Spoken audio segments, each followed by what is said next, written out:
محمد وآل محمد. اللهم صل على محمد وآل محمد. أعوذ بالله من الشيطان الرجيم.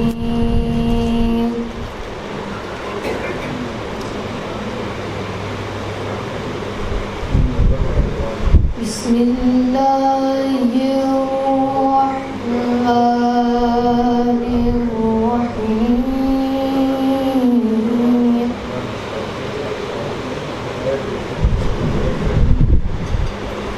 والنجم إذا هوى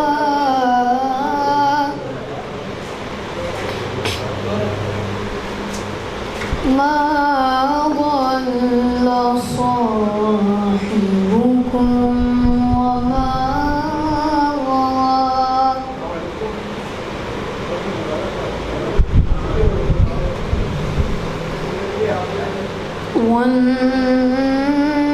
والنجم إذا هوى ما ضل صاحبكم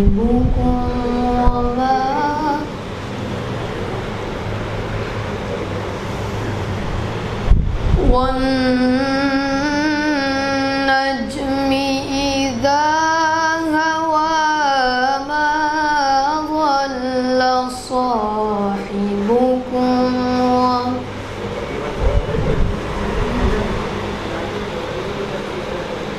ما ضل صاحبكم وما غوى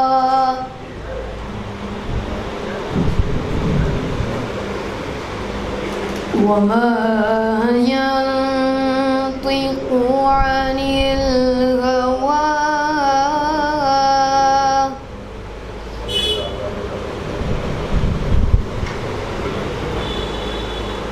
وما ينطق عن الهوى إن هو إلا وحي يوحى.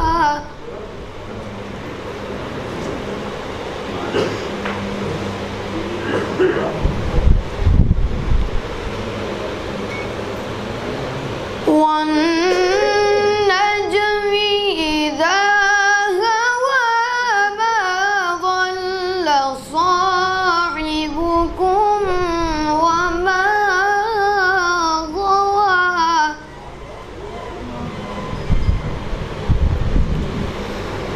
وما ينطق عن الهوى إن هو إلا وحي يوحى.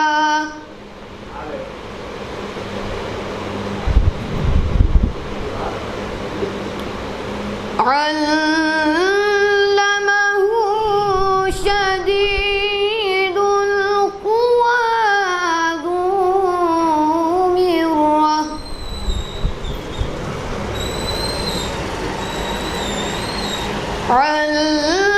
علمه شديد القوى ذو مرة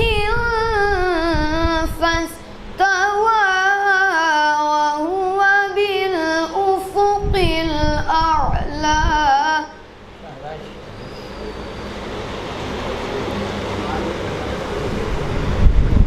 ثم دنا فتدلى فكان قاب قوسين أو أدنى.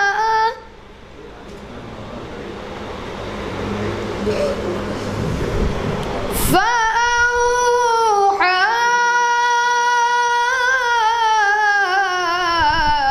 إلى عبده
يغشى السدرة ما يغشى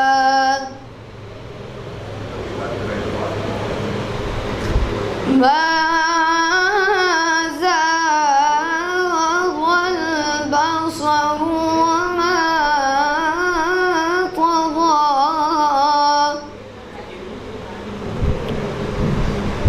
لقد رأى من آيات ربه الكبرى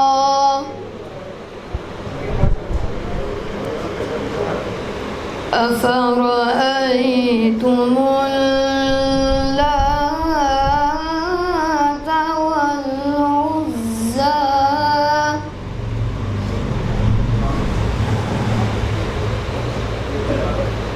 ومناة